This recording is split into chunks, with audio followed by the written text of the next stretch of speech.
part of Atiku Abubakar's actions, just humanly here, which part of his actions could be regarded as probably fomenting trouble or trying to destabilize the government? Is it the fact that he went to court to challenge the elections?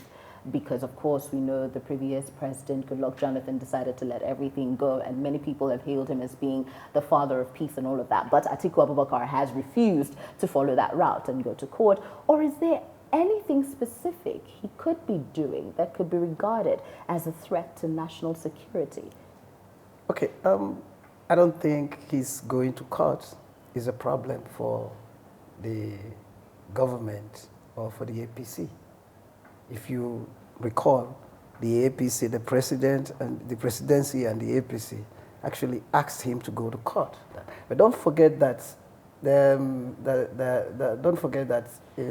time ago, Atiku actually had made some utterances, some comments, some statements that have actually suggested such things. Such like as? when he said, it was Atiku who said that if President Muhammadu Buhari is re-elected, the killings and the crisis in the country would escalate. And it was published in all newspapers, including Punch and all other papers published it.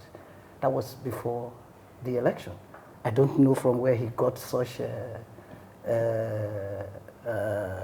security information from. So there are a whole lot of things. And don't forget too, there are a whole lot of actions. When he, after the election, the result had called, the issues of getting lobbies to make sure the president is not recognized and as legitimate winner of the election. Could you see from the point of the APC and the presidency how some of these actions could be construed as national threat to national security? No. And I'll tell you, it's very simple. It's very straightforward. The PDP believes that the election was rigged. The PDP has gone to court where it seeks to prove that the election was rigged. The PDP retained people around the world to speak to Nigeria's partners as to the rigging of the elections. Where's the threat there? We're saying that this electoral process, we're showing you here. You're our developmental partners. We're partners, we're allies. And we're trying to show to you that this person with whom you're relating, this person manipulated the electoral process. Even when these partners, the United States and the UK and other international organizations have said that the elections were basically free and fair. They also expressed a lot of reservation about the violence that we saw, about the deaths of staff and people, of voters. They also expressed reservations about concerns. But those are reservations, but their final summation was that... Hold on. If we have evidence, what's the fear in allowing that evidence be seen by the world? Where's the fear? So you think all of this is based on the evidence that Atiku Abubakar has to present before? I'll quickly correct something. When Atiku Abubakar said, if President Muhammadu Buhari is re-elected, the killings will continue, it was a complete statement. Put the whole statement in context. What is the whole statement? That the government has proven to be incompetent to stop the killings. And that because they cannot stop, they fail to stop the killings, there's nothing that suggests that in the future they will be able to stop the killings. They haven't stopped them in the past. They haven't stopped them presently. Why should we believe that they'll be able to stop them in the future? Really, back to you, Sam. Isn't that really what opposition is all about? To poke holes into what government does. That's the function of opposition all over the world. Yes, so why should Atiku Abubakar be, would I say, labeled a national threat for doing what basically opposition does all over the world? Let me tell you this. You see, it is if you actually watch what PDP has been doing over the years, you wouldn't call that opposition. As a Nigerian, yeah, even though as a member of the APC, but as a Nigerian, as Sam, do you think that Atiku Abubakar is a threat to national security by his actions? To me, if you ask me, I would say yes.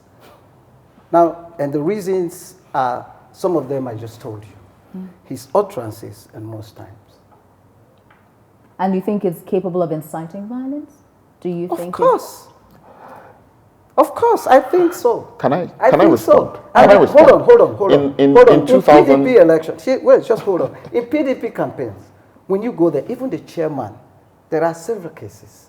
The PDP, the national chairman of PDP, Prince Uche Secondus, will come out in the campaign ground with a microphone and say, do you want to vote for headsmen? Is that not a campaign issue? What is it? Hold on. Security. If no, you what say, are you talking about? You need to the stop. President. You need to stop. No. And listen. No, let me finish this point. If we have issues where herdsmen are moving high-grade artillery weapons, go ahead, across the north-central parts of this country, going into the southeast, going into the southwest, and are going into the northeast, and are killing people in thousands. Is that not a campaign issue? It is a campaign issue. Now, when we say these things about the PDP has been irresponsible in its commentary, really, on the 26th of February, 2019, 27th of February, after the presidential election results were declared, the first statement that Atiku Abubakar put out was, I encourage my supporters, we will challenge these elections in court. We believe they were rigged. But please, always be calm and law-abiding. 27th of February. Now, on the 16th of February, after the elections had been postponed, Atiku Abubakar issued a statement and saying, you know what, keep the faith. We believe we'll win these elections. Always, we know we are disappointed, but please, no protests, be calm and law-abiding. I'd like you to just oppose these statements with the statement of the APC pre-2015 in November 2014, which was repeated in January 2015, that if we lose this election or if we believe this election is rigged, we will form a parallel government. Or go back to 2011, the dogs and the baboons shall be soaked in blood. Or go back to 2009, when Rauf Aregbesola was shouting everywhere, if they rig, kill them, roast them.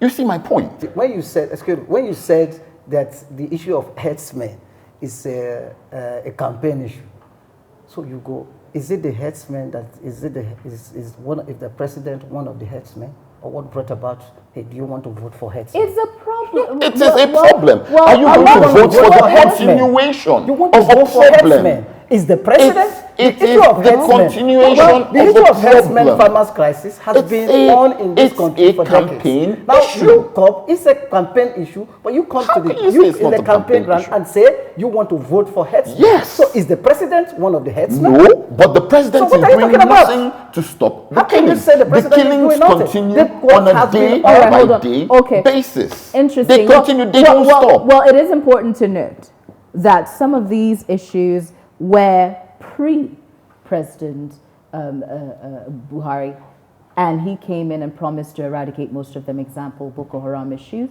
He's going into his second tenure. Some of these things are still going on, which means some of these problems transcend administration. Why you elected? You make a promise, I will stop this, the reason I made that point, that, I will change the other. You're elected for the purposes of doing what you said, stopping what you said you will stop, changing what you said you will change. Have been if you don't, decades, even before Atiku, when Atiku Abubakar was vice president of this country. Exactly. There were a whole lot of killing. There were a whole lot of killings in this country when Atiku Abubakar was vice president of this country. That's my point. Nobody is saying you shouldn't make it a campaign issue. Point is but when you try to drag the president, when you attempt to drag the president to make it look like the president is one of those headsmen, or is the president is the one sending the headsmen by saying, do you want to vote for headsmen? When it comes to Atiku Abubakar and the PDP, as well as versus the APC and the president, is always very sensitive and very touchy.